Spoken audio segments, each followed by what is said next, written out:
Chasing Purpose was designed to empower, uplift, and enlighten you on your journey in chasing your purpose. Don't waste your time with thoughts of giving up. Chasing Purpose. Not too late for us to try. We can overcome. Chasing Purpose. Candid conversations, nurturing faith, pursuing aspirations, setting intentions. Together we rise, divided we fall. Yeah. Let Jah lead the way. Chasing Purpose. Cause God always a listen. Chasing Purpose. One day I have to win. That's why I'ma try again. Chasing Purpose. Mondays, 7 p.m. on Arijam Radio, Arijam 360, or arijamradio.com. Hosted by Cynthia Shea.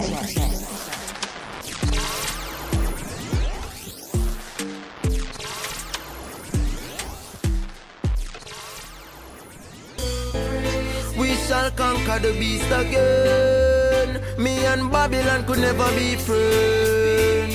The youths I lead them, and me say praises be unto the Most High. So what is life without Selassie? I praises be unto the Most High. Welcome to Chasing Purpose, heard every Monday at 7 p.m. right here at our home at Arijam Radio, on our app at Arijam 360, as well as arijamradio.com. We love to hear your views and reviews. Please share them with us at 888-546-8742. That's 888-546-8742. You can also email us at chasingpurpose on irijam@gmail.com. Stay connected with us via our social media platforms on Facebook, Chasing Purpose, and be sure to join our Facebook group entitled Purpose Soars. Follow us over on Instagram at chasingpurpose_on-purpose. Be sure to follow, like, and share. Grab a pen, grab your journals, grab a glass of water as we dive into more candid conversations. Welcome to Chasing Purpose. I am your host, Cynthia Shea. What intentions are we setting for ourselves? What intentions are we setting for our loved ones? What intentions are we setting personally and professionally? Have we written them down, or are they just still in our thoughts? We are releasing what or who no longer serves us. I hope you got that. We're doing this now. I want us to be present. Let's close our eyes. Inhale, hold it. Exhale, clearing our minds, our thoughts. Exhale, opening our eyes, allowing ourselves to be present for the next 56 minutes or so. We are now focusing on our second pillar in Chasing Purpose, which is setting intention. Tonight, the candid conversations continue with our special guest, Kabaka Pyramid. Now, as scores upon scores of people across the world have already come to know, Kabaka is a conscious revolutionary lyricist with a unique musical style, blending the power, energy, and melody of reggae with the lyricism of hip-hop. Hailing from Kingston, Jamaica, this bebble rock music artist uses his liquid and hypnotizing delivery to spread positive messages of spiritual evolution that forces you to listen. Welcome to Chasing Purpose, Kabaka. How are you? Give thanks. I'm giving thanks for life. And giving all sorts of vibes on this, catch your outfit. Man, I blend with the team, yeah. No, so we're for accurate. Yeah. We're for accurate while we're setting intention. You see how that worked out? Accurate. All right. The name Kabaka is Ugandan for king, and the long-lasting survival of the pyramids of ancient Africa represent the desire for longevity in the music and deep connection to Kemetic roots, leaving messages for generations to come. We have 4 pillars that act as guidelines on the journey of chasing our purpose. There are nurturing faith, setting intentions, pursuing aspirations, and living boldly. How can you apply this, or rather, how do you apply these guides to your journey? Well, there are definitely some key aspects of my journey. I feel like definitely setting intentions is something that even musically, me and my team usually do at the beginning of each year. I kind of set goals and targets for what we want to do with the music. You know, I do it also in my personal life, but I'm kind of that person that does everything up in the head. So I don't typically write down stuff a lot. You know, I've done it from time to time, you know, try a little journaling and stuff like that. And and thing. But usually I'm up from like high school days. I'm always, take bad notes, but just everything kind of head. working out up in the head. But I mean, what are the other Nurturing pillars? faith? Oh well, for sure.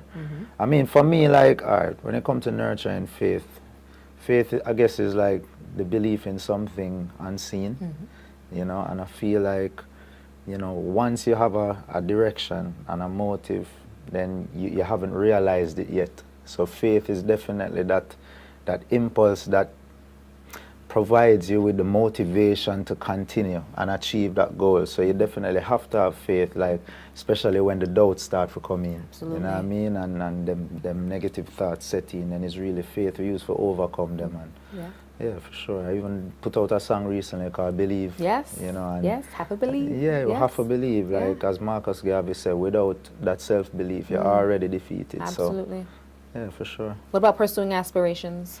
Well, yeah, definitely. I mean, we won't achieve anything without that. You know what I mean? So you have to set the targets, set the goals, and actually pursue them. You have to take the first step, you know what I mean? And once you do that, you build a momentum, have routines, you know what I mean? Stick to your routines. And just some people use the goal as the motivation. Some people like the activity of being on the journey. Yeah. So whatever keeps you going, you know what I mean? Just be conscious of that.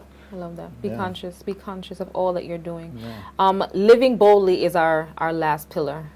Well, for me, I like to live boldly from my youth. I don't know if it's an Aries thing or a Reuben thing or what, but we're always living boldly. We're always challenging ourselves to you know what I mean, to do whatever we feel like we can. And I think like to do that, that's how you stand out. Yes. That's how you separate yourself from the herd. And you know what I mean, you have to be bold, especially in these times that we're in now. Let me tell you, oh my goodness. It's easy to what a get time. caught up. Yeah, no, for sure. How has your name informed your journey, not just as an artist, but as a person? Well, for me, even choosing the name Kabaka, it was really just, my connection with Africa. You know what I mean? Even before, I was doing music at the time, but really and truly was a part of my spiritual journey. Because I believe that the name of anything is actually the power behind it, like the driving force behind it. It's like an energetic thing, a metaphysical thing. So I feel like having a name that is a part of your intention, a part of your aspiration, a part of your goal. You know what I mean? I feel like the name Kabaka for me hits like all the four pillars when you really check it, because, being a king it's a bold task. You know what I mean? I feel like everybody has it within themselves, but how many people actually manifest it? That's the thing, you know what I mean? So in a sense, it's being bold, taking up that responsibility on yourself, to be a leader, to be somebody that takes care of the immediate family as well as the community, and selflessly. Because I believe being a king is the most selfless thing that you can be. Yes, we look to His Majesty. You look to all the kings in Kemet, from Ursa Ma'atra, where them called Ramses. We look at that divine kingship coming from an African perspective and set that as the target. This is what we use to judge ourselves by. You know what I mean? Like, what would the king do? Like people say, what would Jesus do? What would Christ do? What, you know what I mean? That's the standard that you set for yourself. So even by taking on that name, it's a lofty kind of goal, but at the end of the day, it keeps me on the path. Yes, I love that, Meds. Know thyself is a directive given to us by our ancestors. For sure. What does this mean to you in 2021? Well, the thing is, know thyself, it means the same thing that it has always meant. You know what I mean? That, without knowing where you come from, you don't have anywhere going. You know what I mean? And that's something that has been taught from ever since, from, in Africa, from the origins of civilization. You know what I mean? In the mystery schools and the temples where, the spiritual aspirant would go to seek to get initiated, to learn a higher level of knowledge. It always began with know thyself was right there, big on the walls, entering into the temple. You know what I mean? So from your reaching there, that is what you're being taught. And I feel like our education system now is not based on that principle. You know what I mean? It's based on really and truly, our education system is based on what the Europeans wanted taught as a colonial education. You know what I mean? And a lot of it hasn't changed in its foundation, you know, but we find that really urging people to seek within, because even to educe, I learned this from Raoul Nefamen, who is an author I used to read a lot. To educe is actually to bring out from within. You know what I mean? That's the root of the word education. It's not actually external knowledge that coming, because we have everything within us. But we have to remove the blockages so that we can become aware of what's within us. You know, so that's really, you know, knowing thyself is really just tuning into yourself, tuning into nature, tuning into the universe, God, whatever word we use to acknowledge this higher power, you know. Are you chasing your purpose, or have you found your purpose? It's a good question. I feel like it's always both. A little bit of both. Yeah. I feel like, absolutely. you know, I think it should be, because I think once you find your purpose, you have to chase it. Yes. You know what I mean? To keep it, to hone it. Yeah, of course. You know what it is, and it's more like a path then. For me, the purpose is a path. That we're journeying. Exactly. And once you're on it, you stay on it. That means you're living your purpose by staying on that path. So whatever, I believe that each soul that comes into human life has a purpose, has a divine purpose within, and it's based on your karma from previous lives. And I believe that we have the choice to acknowledge our purpose, stick to it, and we have the choice to get sidetracked. And I feel eventually life is set up in a way that we always, even if we go sidetracked, there's always something that reminding us of what our purpose is. But we have to listen. You know what I mean? I think we can go through our whole lives without listening, and that's what we don't want to fall into the trap of. So I feel like even going back to education should be, the emphasis on education should be helping one to identify their purpose. You know, because even in the video for the song I did for Believe, the idea was, you know, showing some youths who had a talent for music, but the teacher come in and see them doing music and want to give them detention and thing because them not in class and all of. But sometimes the classes that they prescribe for us is not necessarily what our soul is reaching out for. And I think the school system should identify what is within the soul. And I feel like in African traditional life, that's what happened. You know what I mean? From the beginning, you have the healers and you have the shamans, them who kind of divining what the child's purpose is, give them a name that's in alignment with that purpose.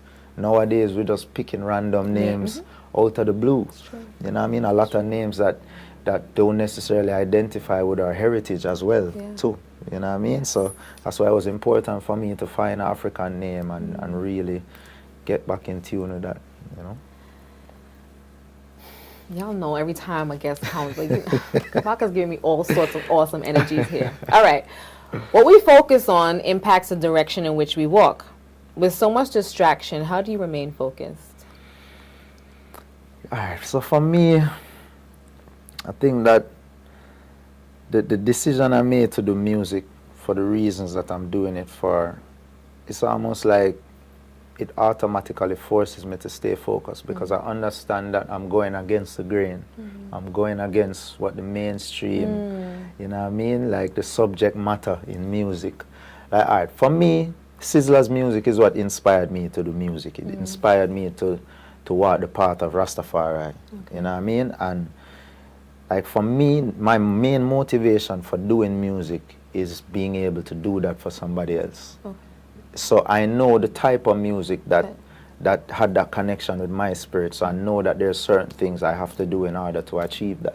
I have to talk about certain things. And about some, like the drive to the message them in my music, it comes from within, because at the end of the day, I know that the world is in a ongoing crisis situation if you look from a certain perspective. Obviously with COVID and thing now, it's even more of a crisis, but even generally, just with the materialistic thinking of humanity and the drugs and the poverty and crime and all of these things that's happening, the selfishness with the capitalism, all of these things. So my motivation is to try and eradicate these things. So as long as they are there, my motivation to do music and to better myself as a human soul is so that I can bring positive energy into the universe. Correct. So automatically, once there's negative energy, that positive force, it has to be there from me. Great answer. Awesome. As an ardent Arsenal fan, what intentions would you advise them to set for this season? First of all, Arsenal used to bring a lot of joy to my life, but that was a long time ago. Arsenal, unfortunately, is a source of a lot of frustration for me. But on a positive note, I do see some positive signs. As far as intentions, I just want my team to get the attacking play right. Okay. Get an attacking midfielder so that we can look to score goals, because I don't know what the side is doing without trying to score goals. And that has been a major problem this year. Just focusing on this year. When I talk about all the years of frustration. We're setting intentions for this year, Arsenal. Now, this year, focus. I think if we can make it to the Champions League, that would be a dream come true. It's very, very difficult. I see somebody offset waving, saying that it's not possible, but... No, we're setting intention. See, this is about positivity. Yes. We are setting intention. We're going to Arsenal. Y'all listening? League. Champions League. That's the intention, all right? Yes. From Kabaka's lips to your ears. Okay. I'm imagining your reading lists for the year. This man is an avid reader. Do share with us the top 5 books that you consider to be essential reading for our people. All right, so one of the first books that really steered me on this path was African Holistic Health by Layla Africa. That was an essential book for me.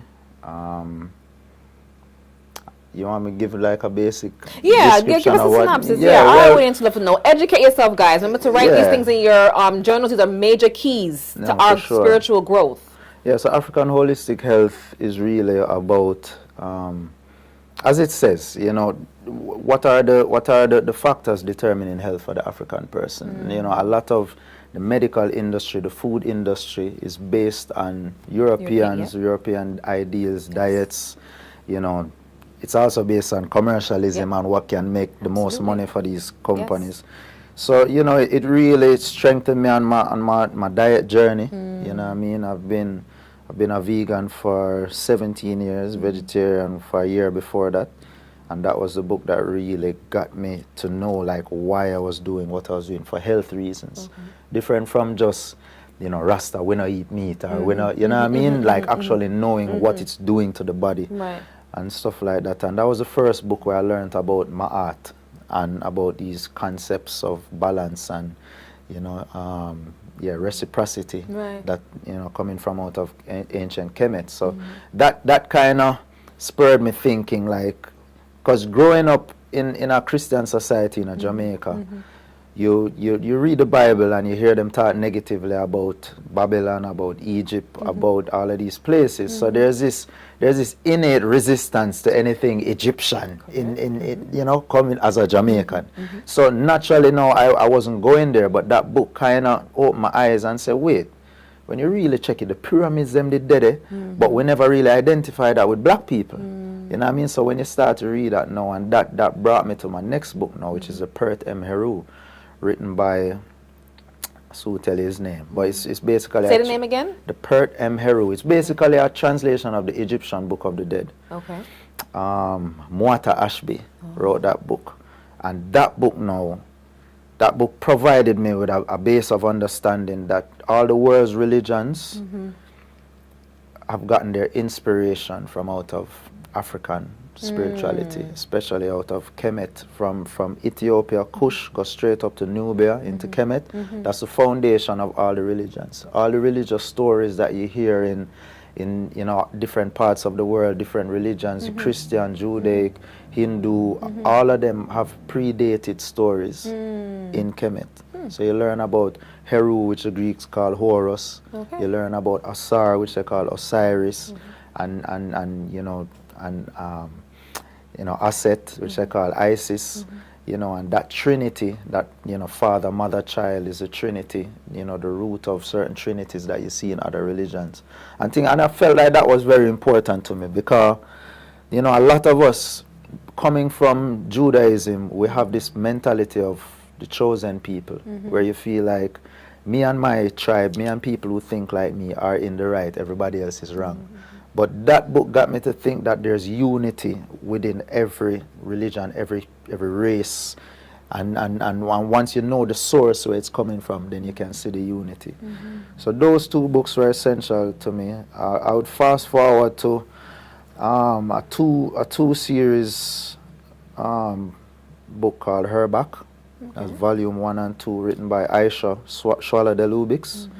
It's about a young person in Egypt. I think this was around the latter part of the dynastic period, right before the Persians would have taken over. It's a fictional book, but I haven't read a more in-depth, descriptive book about life in Egypt. So it's about a youth who is just aspiring to be greater. The first series, he goes to study from the farmer, and him learning like spiritual principles to do with the farming.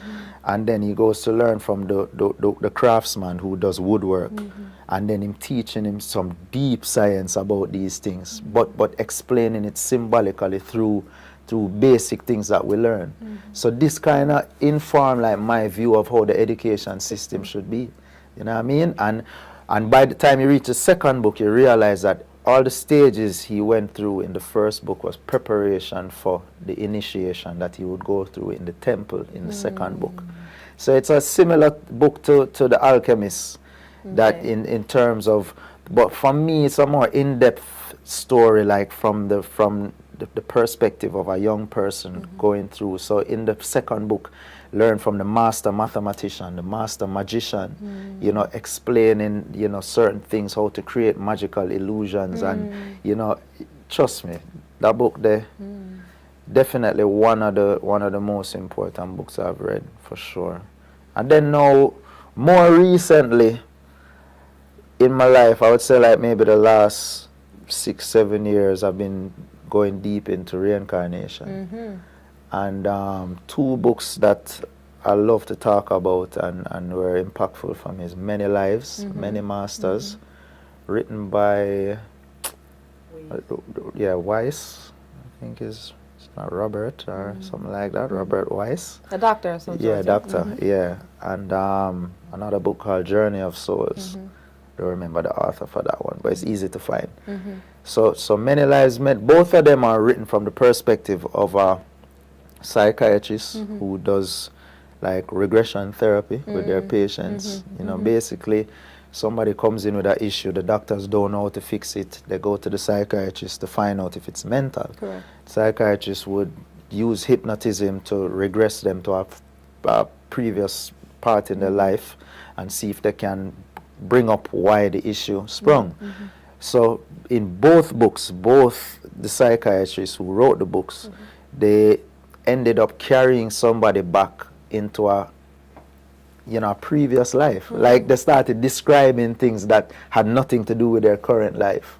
And the detail and level of detail had them interested. Both of the authors were totally, them never believe in a them thing at all. Yeah. Totally skeptic towards it, but they just kept diving deep into it. And then Many Lives, Many Masters. Now in this book, when they would go to previous lives, they would realize that people are talking about things that end up, you could do fact checking and find out that actual family members that were still alive remember that person, you know what I mean, and describing the same things that that person could not have known based on their current life. Correct. You know what I mean? Some people go on and start speaking a different language that they couldn't speak. Like, an American person starts speaking Chinese, because they were Chinese in a previous life. So, like stuff like that. And then these beings now, which they call the masters, which are like, these are like higher souls that are guiding our evolution.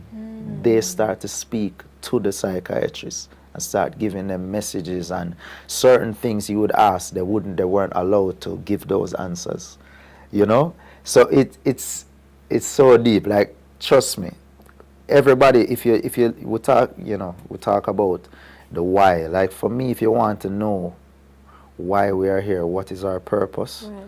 these are the books we have to read. Because once we have this concept that we're only born once, we only live once. You know, I have a song on my album Contraband called Meaning of Life. You know, where I'm saying, like, what is the meaning of life if we only have one chance to live and some die as a kid? You know what I mean? Like, when you really check it, that's the only opportunity to experience life. Like that, it just don't make any sense to me. It's not logical. You know what I mean? So I believe that each life will come in with a certain target of experiences.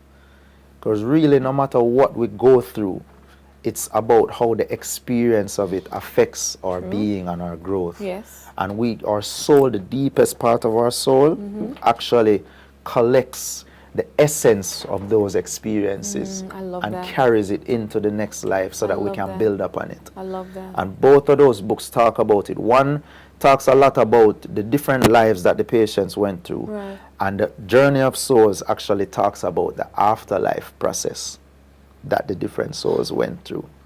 So I could talk about that for the next Because half hour. I have a plethora of questions, okay? No, I mean, I have so much trust me. questions. All right, so guys, what we're going to do is put together that. We'll type it up. We'll get it to you because we're going to start a book club. Definitely. We're going to start a book club because education what was the root word? Educe. Educe is something that, and Kabaka and I spoke about this off camera, that we need to kind of, I forgot the word that I used. However, we were taught by our parents, they were taught by their parents, and they were taught by their parents, what their ideals were. Exactly. And we now need to rethink, re-educate ourselves to really understand what our gifts are, what our purposes are, For sure. what our whys are, and why we're really here. So you saying the things that you're saying about the many lives, many masters, and Yes. the one that follows up with it,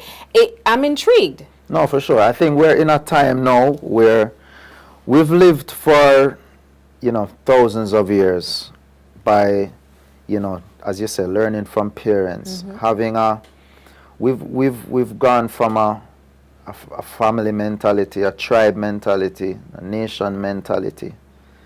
And now we're getting into the point where we actually start to know ourselves as individuals. Don't And forget the slave mentality that we No, of- somehow of- are still in. Of course, But that has been a major impact. And now the challenge is on us to have our own understanding of life, our own understanding of our purpose, our spirit, things that your parents can't necessarily teach you. The school can't teach you, the church can't teach you. You know what I mean? And the information age is there for that. Yes. That's why we have Google. That's why we have all these books. Yeah. We can read books on our phone now. You know Or what I mean? listen to them. Yeah, we can listen Yeah. to them, audio books. Yeah. And yeah, Rudolf Steiner is somebody who I listen to a lot. Like, I didn't want to mention any of his books because they're so many heavy and deep. It's Don't worry. We'll have you back on Yeah. when we do our reading club, and then we'll dissect all of them. For sure. All right. If you had another life to live again, what is the biggest lesson from this one that you'd take into the next? Biggest lesson for me is that if we're truly in control of our emotions, then we wouldn't let anybody allow us to experience negative emotions. Major key. I feel like, we wouldn't allow people to get us angry. Because really, if they have that power over you, that means you don't have it over yourself. I think that's probably the key thing. I was actually listening to an audiobook last night that spoke about that, and it's kind of fresh Tell in us my what it memory. But is. it's called How to Know the Higher Worlds by Rudolf Steiner. That one is a serious one. Anybody really serious about the spiritual path should take up that book. Okay. For sure. All right. More important than income for me is impact. Not just what we're earning, but how we're impacting the world, how we're leaving the world better. When all is said and done, what would you want your currency of impact to be? The currency of impact. Definitely the currency would be, how that impact was able to make the lives of other people better. And specifically when I say that, one of my main goals is trying to affect the overall socio-economic balance of humanity. Like, I feel like we need more people who are focused just on that, because I feel like we can't evolve as a human race if there is imbalance. And I feel like the socio-economic situation is the most fundamental, factor in determining the balance of humanity right now. And I feel like there's too much poverty, there's too much starvation, and a lot of us just don't think about it because it's not necessarily a part of our everyday lives. And I feel like especially the wealthy people of this planet have a responsibility, because we've set up a system of wealth, a capitalistic system where the wealthy drain from the poor. And until the wealthy decides, say, some aspect of that need to change, it's very difficult to look at the poor masses and say, the responsibility is on you. And that's what capitalism is trying to sell. And it's a tricky thing, because we want to empower everybody to do something and to feel like that change can be made. So it's a balance as well with that. But I do believe the quickest way to make change is by impacting, like, wealth generators and changing the direction of their approach to what they do with their wealth. That's just my personal challenge to the wealthy. And my motivation for wanting to have a platform to be able to influence people is so that I can challenge those people even greater. You know what I mean? As well as, obviously what we're talking about, like motivating people towards, spiritual growth and things like that. But I just feel like if you're hungry, you don't have the headspace to think about spirituality. You know what I mean? I just feel like that's just a reality, a factual reality this time. So as much as I'm committed to, like, my spiritual journey and motivating others, I feel like the most essential thing right now is balancing out this socio-economic situation. So I feel like having that impact for me and changing lives in that direction would be the currency I would want to leave. All right, you talk about changing the socio-economic situation. What steps can we take to do so? Us as I don't even know what side of the socioeconomic ladder we fall on. It's tricky. It's tricky. How do we as the let's call us the non-wealthy then? Yeah. How do we effect the change? How do we begin somewhere? Well, that's the thing. I feel like, first of all, like, wealth is really a mindset. But how do we change that mindset if it's currently, the mindset towards it is currently, like, corroded? We have to know that we have wealth within us. Like, the fact that we have life, we have souls, we are beings in this planet. Like, our wealth is not really determined by, physical material means. Once we do that, then we can start attracting positive things towards us. And really and truly, there's an aspect of life that, at the end of the day, it's really about what you learn from your experiences. That is the true wealth. But we have physical bodies. We live in a physical world. We want our quality of life to be of a certain level. You know what I mean? So I do believe that the onus on us now is, one, as His Imperial Majesty would say, to balance material and spiritual efforts. So I do believe that a change in education needs to be in place. Absolutely. I do believe that investment that is something that everyone needs to learn. The base, certain basic entrepreneurial principles, basic investment principles. I didn't really learn about investment until 2 years ago. Wow. Like in terms of really understanding, financial markets and all of these kind of things.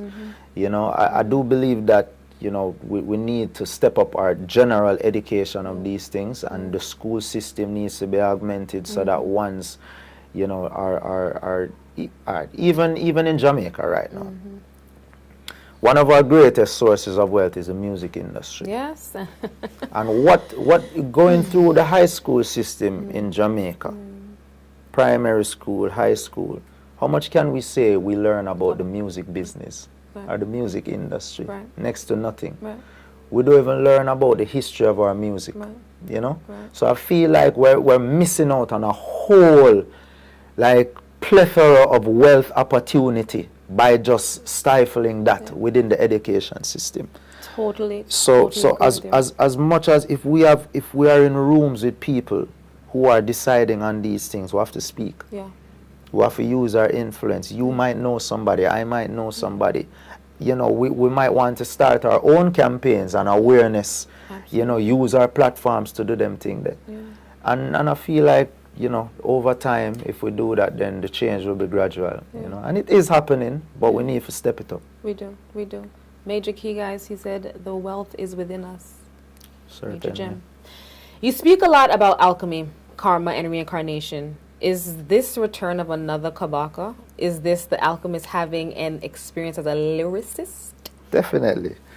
I mean, another Kabaka, in terms of the name meaning a king, I would say, another king forward. But in terms of, each life you come in with a different goal, a different purpose, so you have a different name. I mean, so from that perspective, I don't think I was here before under the name Kabaka. But, that's just literally speaking. But yeah, definitely I do believe that I've been in touch with people who have, they have the ability to see people's past lives or intuit what people's past lives were, and I've had conversations with these people, multiple people who have told me things that overlap and things that coincide. So, my interpretation is that it's true. Personally, I haven't had experiences with my own, like, past life regression, like in Many Lives, Many Masters, or that kind of thing. I do believe that you have to be somewhat receptive to even be hypnotized.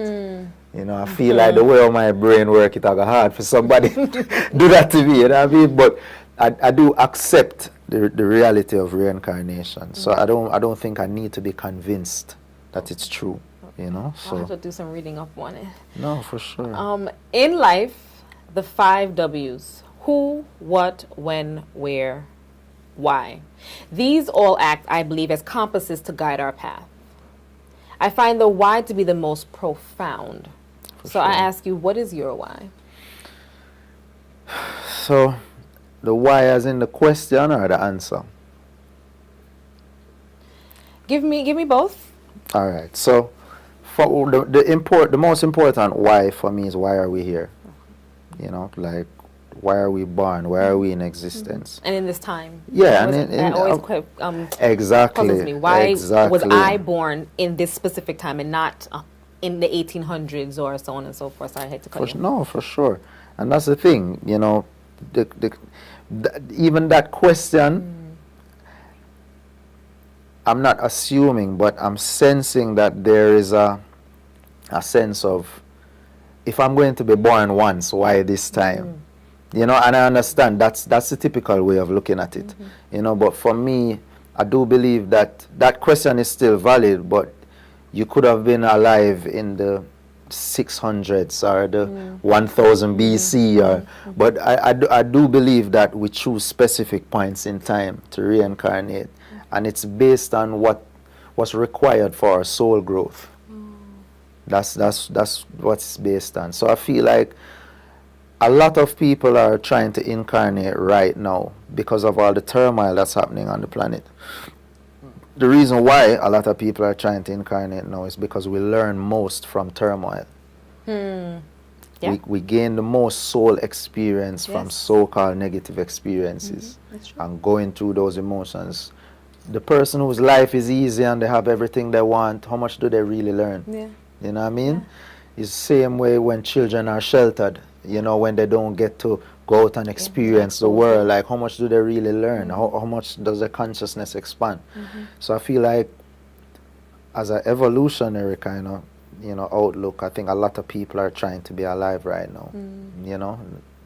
And when you check it, this is probably the most humans that have been alive at once. We've probably gone over 7 billion now. You know what I mean? So when you really check it, I do believe that we go through periods where, like they would call, you know, you have the golden age, and then you have the silver age, you have the bronze age, and the iron age. You know, so we're kind of coming out of an iron age. You know, and I do believe that when we're in the golden age, you have a lot less people incarnated, because the people who are incarnated during a golden age is very high level beings. You know what I mean? So a lot of us now who are, you know, younger souls and stuff are you know, being incarnated right now so that we can learn, so that we can go up that evolutionary ladder. And the more of us that go through certain spiritual practices and processes, purifying our souls to a level, we prepare ourselves to be more active in a later golden age. And that's one of the things that was mentioned in Many Lives, Many Masters. I found this to be very interesting. See? So the psychiatrists actually started carrying people forward and doing future life progressions, like we have past life regressions. Seeing?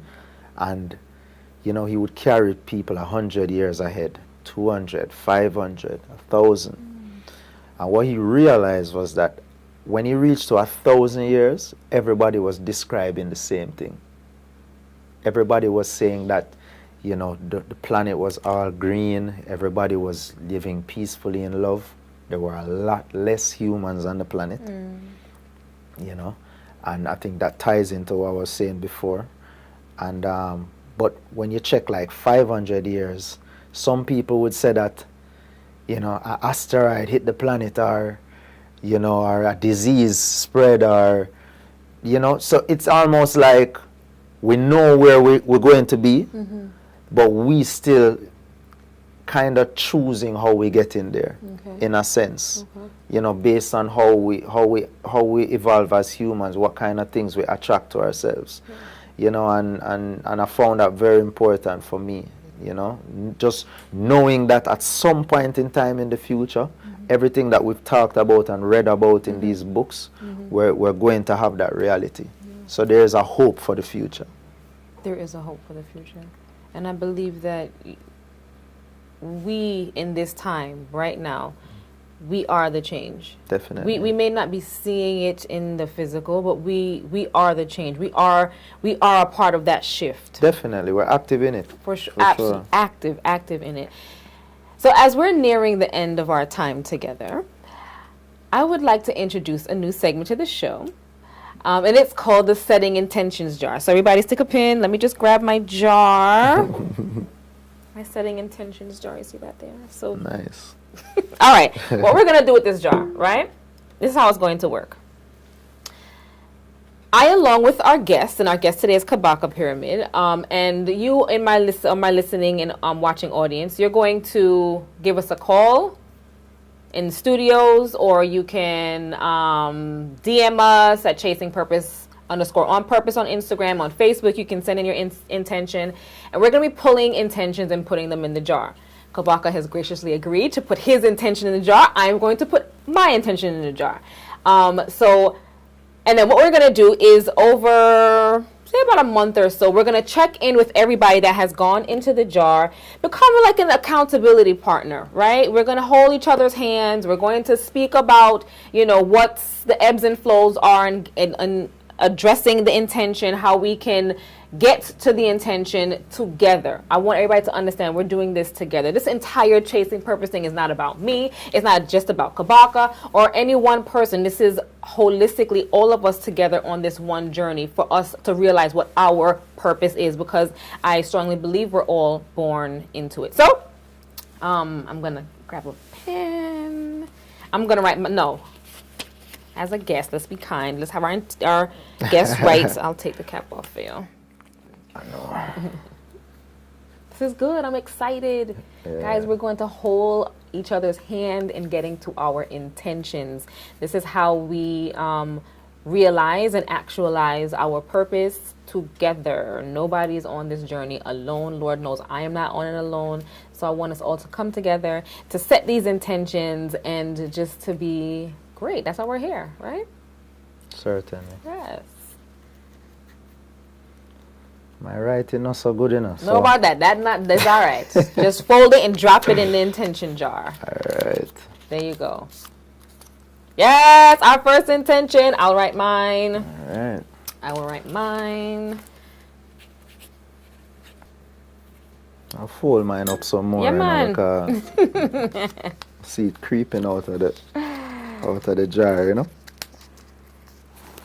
All right. So, my listeners, my audience, do go ahead, give us a call, 888-546-8752, 888-546-8752. Get your intentions in. We'll drop them in the jar rather, and the jar. And we will keep up with you. We will be your accountability partners. All right. It is now time. I can't tell you the last time we played this, but we're going to play this. It is called the Purpose 5 in 5. Kabaka, I'm putting you on the spot. All right. I'm going to feed you 5 words, or tell you 5 words because I'm not feeding you. 5 words. They do not correlate or anything. I'm just going to spit at you 5 words. You're going to either put the word in a quote, put the word in song, or tell me your thoughts on the word, all in 5 minutes. Got our timers on? All right. First word. Believe. Have to believe in myself. Say it louder. Have to believe in myself. Yes, that's the intention. Have to believe in ourselves. All right, love. Love.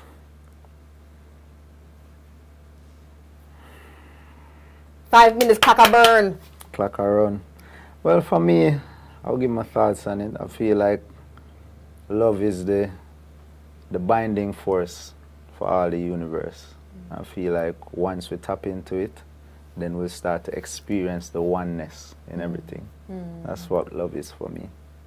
COVID-19. Scammer them there.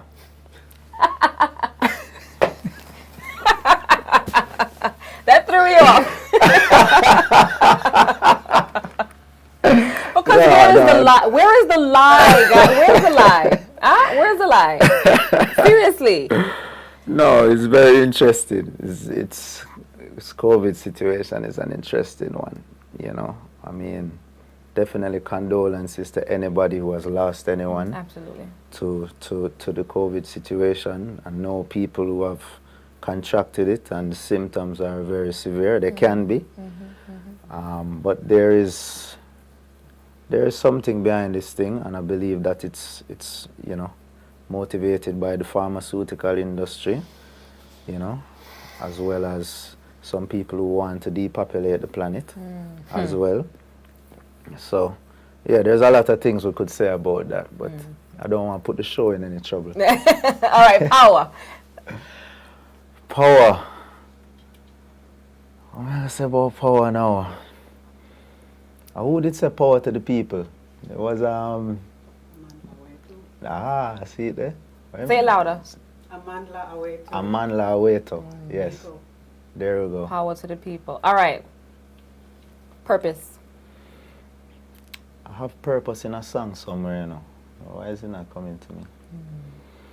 No, but purpose to me is, you know, it's the mission for everybody's life. Yeah. You know, it's your reason for being. It's why you're here, you know. Finding the purpose and treading it, living it every day, every moment. That's the key, and that's what we want to achieve. Yeah, yeah. Final word, unity. Unity is strength. Unity is a must. Yeah. You know, unity, we have to seek unity, but for there to be unity, there needs to be balance. Agreed. For sure. Agreed. All right. I don't know how we did in time, but give me Kabaka a round of applause. Give thanks. Give thanks. All right. Kabaka, thank you for joining us. Thank you for sharing space and time. It was a pleasure. Tell us where Likewise. our audience can find you. So, for me, the key thing is to get the spelling. It's not Kibaki. It's not Kabuki.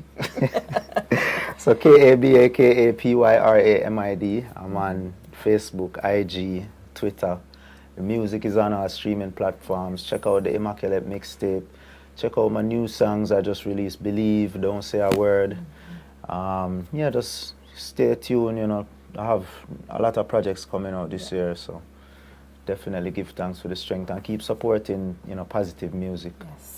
And I always say support sensible artists who can represent the industry and the culture. Yeah. You know what I mean? Yeah. Awesome. Our why is the motivation behind setting intention. Our why gives us focus and clarity. Our why acts as a light to guide our steps. What is your why? Visualize it. Let it wash over you. Let it consume you. Once you have accomplished that, actualize it. Put pen to paper. Write it down over and over if you have to. Flesh it out until it is crystal clear to you. Once you have become clear on your why, my belief is that your who, what, and where will all align. Let us be intentional about finding our why. I leave you with this African proverb. You can outdistance that which is running after you, but you cannot outdistance that which is running inside of you. God bless and good night. A long time on a DJ in a dance. A long time on a